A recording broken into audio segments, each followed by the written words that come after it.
So today we're going to be going over a frog lift, which is working on the deep rotators of the hip and some of the rotators on the outside. This is particularly working your adductors, like your pectineus and some of the shorter ones that are really deep in the inner thigh, which is why we're going to be using a bent knee position today.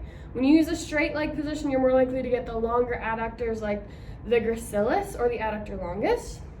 But with this bent knee position, we're going to be able to isolate a little bit more to this interior portion of the hip, as well as getting more of that glute med, which in this position will also be an internal rotator.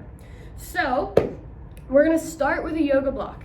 If you don't have a good straddle split yet, or it's hard for you to get your leg all the way out, you don't need a yoga block. You can just use the floor.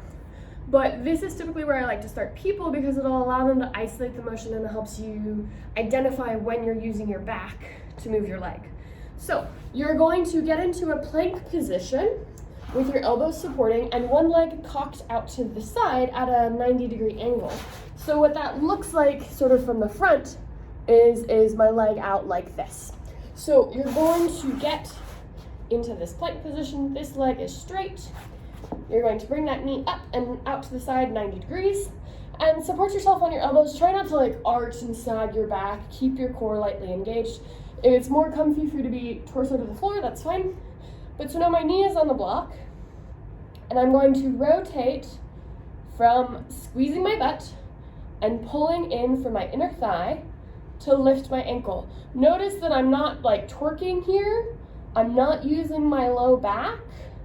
The motion is really isolated by spinning my femur, this long bone, on the yoga block. And you should really feel that work in the inner thigh and in the butt.